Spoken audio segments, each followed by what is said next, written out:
कल आईसीएआई ने CA final and CA intermediate का रिजल्ट डिक्लेयर किए। आप में से जिनका भी पॉजिटिव रिजल्ट रहा उन लोगों को बहुत-बहुत बधाई, आगे बहुत अच्छा कीजिए। जिनका भी रिजल्ट नेगेटिव रहा, शायद थोड़ा-सा आपको मेहनत इस बार और ज़्यादा करने पड़ेंगे, क्योंकि इंस्टीट्यूट के मुताबिक शायद आपका जो प्रिपरेशन है, उतना नहीं हो पाया जितना चाहिए था, इसीलिए आपका रिजल्ट नहीं रहा है। कुछ लोगों को लग रहा होगा कि हमने तो बहुत अच्छा लिखा था, मार्क्स मुझे उतना नहीं मिला। तो उसके लिए सर्टिफ़ाइड कॉपी तो है ही आपके पास, ज़रूर मँगवा के आप अपने आप को एक बार एनालाइज़ कीजिए कि ऐसा क्या था, कि कहाँ पे इम्प्रूवमेंट की चांसेज़ है। वैसे इस चीज़ों के लिए मैं हर बार टेस्ट भी कंडक्ट कराता हूँ और इस बार भी आपको टेस्ट होंगे और मैं इसके अनाउंसमेंट 1 हफ़्ते के अंदर आपको लेके आ जाऊँगा कि टेस्ट का किस तरीके से शेड्यूल रहा। जैसे पिछले बार भी जो हम लोगों ने टेस्ट लिया था, उसमें से बहुत सारे स्टूडेंट जो है स्टार्टिंग में तो अपीयर हुए, उसके बाद तो अपीयर हुए ही नहीं, तो जिनका नहीं हुआ हम कह सकते हो तो पहले ही अपना जो है रेस से पीछे हो चुका है कि शायद हमसे नहीं होने वाला है। बट जिनका भी अच्छा रहा टेस्ट में परफॉर्मेंस उन लोगों का भी अच्छा मार्क्स तो आए हैं, जिसमें से एक का मुझे एक चीज़ क्या दिखा कि जैसे इस बार भी हमारे भी स्टूडेंट का बहुत सारे मार्क्स है, तो हम ये नहीं कहते कि जिनका भी अच्छा मार्क्स आ गया हमारे ही वजह से आते हैं, क्योंकि स्टूडेंट अच्छा प्रिपेयर करते हैं, अच्छा मेहनत करते हैं, तो स्टूडेंट का मार्क्स आ जाते हैं। खास करके मैं इनकी बात करूँगा सुजीत का, हो सकता है वो ये सोच रहे होंगे कि मैं खुद तकलीफ़ में हूँ, आप मेरे लिए बात कर रहे हो। देखिए वही स्टूडेंट है जो टेस्ट में भी अच्छा करते थे जब मैंने टेस्ट प्लान किया था। इनका 78 मार्क्स आए हैं, लेकिन इनका ऑडिटिंग में जो है ना एब्सेंट कर रखा है, ये कल से परेशान है क्योंकि एग्ज़ाम में बैठे हुए थे। कैसे हुआ इनको खुद नहीं पता चल रहा है। क्या रोल नंबर गलत डाल दिया था या इसने कहीं इंस्टीट्यूट की पार्ट पे फ़ॉल्ट है। इंस्टीट्यूट को कॉन्टैक्ट भी किया है, इंस्टीट्यूट ने बोला है थोड़ा-सा हमें टाइम दीजिए, हम देखते हैं कोई ऐसा आंसर शीट तो नहीं रह गया है जो अनअवॉइडेड है जिसमें मार्क्स नहीं दिया गया है। तो उसके लिए थोड़ा-सा रिसर्च करने में, एनालिसिस करने में इंस्टीट्यूट को जो है टाइम लग रहा है, इन्वेस्टिगेट करूँगा मैं ये कह रहे हैं, इनको थोड़ा-सा टाइम माँगा है। अब देखते हैं इनका क्या अपडेट्स रहता है, क्या ऑडिटिंग में इनको मार्क्स मिल पाता है, नहीं मिल पाता है, देखते हैं। तो अगर मान लीजिए उनका ऑडिटिंग में अगर एब्सेंट कर दिया और अगर एब्सेंट अगर रह गया, अगर मान लीजिए इसका रिज़ल्ट चेंज नहीं होता है, तो इनका 78 मार्क्स फिर कोई काम का नहीं रह जाएगा। लेकिन अगर ऑडिटिंग में मार्क्स हो गया तो ये ग्रुप जो होगा वो पास कर जाएगा। तो चीज़ें अच्छा ये मैं आज की जो वीडियो बना रहा हूँ आप लोगों को, उन लोगों के स्टूडेंट के लिए है कि जिनको अगर लगता है कि मई 2024 में एग्ज़ाम देना है और आपको थोड़ा-सा कहीं पे एसएफएम से रिलेटेड यानी कि एडवांस फाइनेंशियल मैनेजमेंट, पहले एसएफएम था अब हमारा एएफएम हो गया। तो एफएम में किसी को लगता है कि थोड़ा-सा हमें प्रिपरेशन की ज़रूरत है और मेरे गाइडेंस की ज़रूरत है, तो बहुत सारे स्टूडेंट की रिक्वेस्ट में ये एग्ज़ाम ओरिएंटेड बैच में लेके आया हूँ, जो कि हम लोग स्टार्ट करने जा रहे हैं 23rd ऑफ जनवरी से। ये आपका 23rd जनवरी से स्टार्ट होंगे, ये मॉर्निंग बैच होंगे। मॉर्निंग डेली 7 टू अप्रॉक्सिमेटली यही हमने प्लान किया अभी कि 7 टू 9:30 सोचा हुआ है। लेकिन हो सकता है अगर स्टूडेंट वगैरह कंफर्टेबल रहे तो 7 टू 10 भी कर सकते हैं, तो डिपेंड करता है जब बैच स्टार्ट होंगे तब डिसाइड करेंगे। फिलहाल हम लोगों ने अभी जो प्लान किया हुआ है 7 टू 9:30 एएम डेली आपका ये बैच होना है। ये फेस टू फेस भी होंगे और ये आपका लाइव भी होंगे। फेस टू फेस हमारा यहीं पे लक्ष्मी नगर में, जो भी दिल्ली के नियर बाय एरिया में इस दिल्ली से हो तो वो लोग आप लोग आ सकते हो यहाँ पे क्लासरूम में। क्योंकि क्लासरूम का देखिए हमेशा एक क्या कहते हैं एडिशनल एडवांटेज ये होता है कि जब स्टूडेंट के बीच बैठ के पढ़ते हैं तो एक तो कंटिन्यूटी मेंटेन होता है, एक थोड़ा-सा इंटरेक्शन बना रहता है, तो आपकी जो आउटपुट होती है वो ज़्यादा आता है, जो मैंने अभी तक देखा हुआ है। तो मैं तो आपको यही रिकमेंड करूँगा कि नियर बाय हो, अगर मान लीजिए 15-20 मिनट, हाफ एन आवर अगर आता लगता भी है, तो ज़रूर आपको आके अटेंड करके करना चाहिए, ठीक है।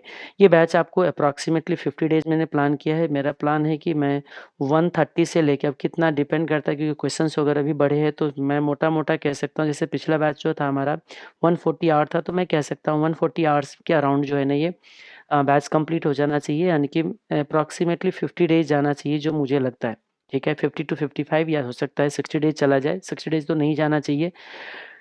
ये बैच जो है अगर किसी ने अभी अर्ली बर्ड्स जो हमने डिस्काउंट भी दे रखा है, अगर किसी ने प्री बुकिंग कराना है तो 1000 का डिस्काउंट है। फ़ी वैसे हमने 11,000 रखा हुआ है। इसका रीज़न ये है कि इस बैच में भी जो हमारा बुक्स जाएँगे वो रेगुलर बैच का ही बुक्स जाएँगे और रेगुलर बैच की बुक्स जो हमारा कॉस्ट है वो बहुत ज़्यादा है, क्योंकि हमने इवन क्लास नोट्स जो है ना वो भी हमने कलर दिया है इस बार बच्चों को, तो मैं सोच रहा हूँ आप लोग को भी ये कलर ही जाएगा। ये जो आपका क्लास नोट्स है हमारा, ये कलर क्लास नोट्स है। तो ये क्लास नोट्स ये वाले मैं बात कर रहा हूँ कि क्या-क्या मिलेगा मैं पहले बता दूँ। ये हमारा क्लास नोट्स है, तो ये आपको मिलेंगे हमारे क्लास के साथ।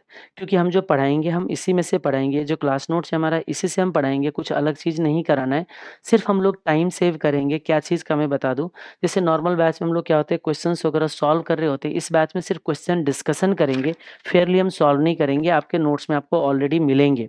तो कॉन्सेप्ट एक्सप्लेन करूँगा, क्वेश्चन एक्सप्लेन करूँगा, लेकिन वो सारे क्वेश्चन डिस्कशन करेंगे जो हम क्लास में करते हैं, जो नॉर्मल बैच में भी हम जितने क्वेश्चन डिस्कशन करते हैं। ये खास करके हमारा क्वेश्चन बुक है। क्वेश्चन बुक की अगर बात करूँ तो ये जैसे हम लोग ये सीए फाइनल और सीएमए फाइनल ये बैच जो है दोनों के लिए रेलेवेंट होते हैं, याद रखिएगा। मैं दोनों की जो क्वेश्चंस वगैरह है सारे 100% कवर करके चल रहा हूँ। ये जो आपके क्वेश्चन बुक है, ये क्वेश्चन बुक आपको अपडेटेड मिलेंगे अप टू नवंबर 2023 तक का आपको, और दिसंबर 2023 का सीएमए वाले के लिए ये दिसंबर 2023 तक का अपडेटेड आपका ये क्वेश्चन बैंक है हमारा। ये जो क्वेश्चन बैंक है ये आपको मिलेंगे। इसमें हम लोगों की जो स्टाइल होते हैं क्लास में, जैसे देख रहे हो 1 का ए 1 का बी, ये क्वेश्चन जो होते हैं हम क्लास में सॉल्व करते हैं। और यहाँ देख रहे होंगे तो जैसे क्वेश्चन नंबर 1 ए है तो ये सीए का स्टडी मैट है, जून 2009 सीए वाले का है। इसे सीएमए में भी ये क्वेश्चन आ रखा है। एमटीपी है, मॉक टेस्ट पेपर हो गया, एग्जामिनेशन का हो गया। तो नीचे का रेफरेंस हमारा सीएमए का होता है, ऊपर का एक रेफरेंस हमारा सीए का होता है। ठीक है। तो इस तरीके से जो क्वेश्चन है एबीसीडी सीरीज जो होता है ना, ये हम लोग क्लास में सॉल्व करते हैं। तो यहाँ पे आप लोग को क्लास में सॉल्व नहीं करेंगे इस बैच में। इस बैच में हम लोग क्या करेंगे, डिस्कशन करेंगे, क्वेश्चंस रीड करेंगे, रफली सॉल्व कर लेंगे कैलकुलेटर पे, क्योंकि टाइम भी तो सेव करना है। क्योंकि अगर उतना टाइम देंगे तो फिर आपका ये आप जो हमारा बैच जाते हैं नॉर्मली 280 आवर्स के अराउंड जाते हैं, 280 टू 300 तक पहुँच, 300 तो नहीं कह सकते, 280 आवर्स जाते हैं। अब इसको अगर मान लीजिए 140 में हम इस कंप्लीट करें तो मतलब 50% टाइम है, तो कुछ तो टाइम सेव करना पड़ेगा। ये टेस्ट नॉलेज की सीरीज होती है, ये हमारा अनसॉल्व्ड क्वेश्चन रह जाता है जो क्लास में सॉल्व नहीं होते, तो इसके लिए हम आपको सॉल्यूशन बुक प्रोवाइड करेंगे। ये हमारा जो है इसके लिए सॉल्यूशन बुक होते हैं। ये सॉल्यूशन बुक आपको प्रोवाइड करते हैं जो हमारा अनसॉल्व रह जाता है उसके लिए। तो अनसॉल्व पे हम अभी यहाँ पे क्लास में डिस्कशन नहीं करते, याद रखिएगा। अगर टाइम परमिट किया तो मैं सोच रहा हूँ इसको अलग से डिस्कशन करके यूट्यूब पे ही वीडियो डाल दिया करूँगा, तो टाइम परमिट कितना करता है उस पर डिपेंड करता है। तो ये सॉल्यूशन बुक की कहानी थी। और बाकी एक रिवीजन के लिए हम लोग क्या करते हैं, समरी बुक देते हैं। तो ये समरी बुक तो पहले से भी आप लोगों ने देखा होगा, जो हमने पहले जो रिवीजन वीडियो बना रखा है वो सारे समरी बुक के थ्रू ही बना रखा था, तो समरी बुक्स भी मिलते हैं। तो ये सारे बुक्स की कहानी थी। तो सारा मटेरियल्स हमारा वही जाएगा, इवन हमारा क्वेश्चन बुक, समरी और थियरी भी होती है, थियरी भी कलर ही होता है। तो सारे बुक्स, एक हमारा सिर्फ सॉल्यूशन बुक को छोड़ के सारे कलर बुक होते हैं, जिसकी वजह से कॉस्टिंग थोड़ा हमारा बढ़ जाता है। इसीलिए थोड़ा सा फ़ी जो है रखना पड़ेगा, नहीं तो फिर वो रिकवर नहीं हो पाती है, फिर इतना एफर्ट लगाने का कोई बात नहीं बनती। हाँ, अगर आप में से किसी स्टूडेंट का जैसे इस बार रह गया है और उनको लगता है कि मुझे बैच लेना चाहिए, ठीक है? किसी का रह गया है और वो चाहते हैं बैच लेना चाहते हैं, तो मैं उनके लिए स्पेशल मैं ये काम कर सकता हूँ, 20% डिस्काउंट ऑफ़र कर सकता हूँ। लेकिन ये अभी आपको डिस्काउंट वहाँ पे नहीं मिलेगा वेबसाइट पे, क्योंकि उसके लिए वेबसाइट पे ही वो कूपन कोड वगैरह बनाने पड़ेंगे। तो फिलहाल आप जो हमारे टीम है, टीम से कॉन्टैक्ट करके आप चाहो तो उसमें आप एनरोल कर सकते हो। बाकी इसमें ऐसा कुछ अब एक्स्ट्रा बताने लायक है नहीं, डेली का हो गया, मॉर्निंग के क्लास रहेंगे, अप्रॉक्सिमेटली 50 टू 55 डेज़ जाएँगे, 140 आवर्स होंगे।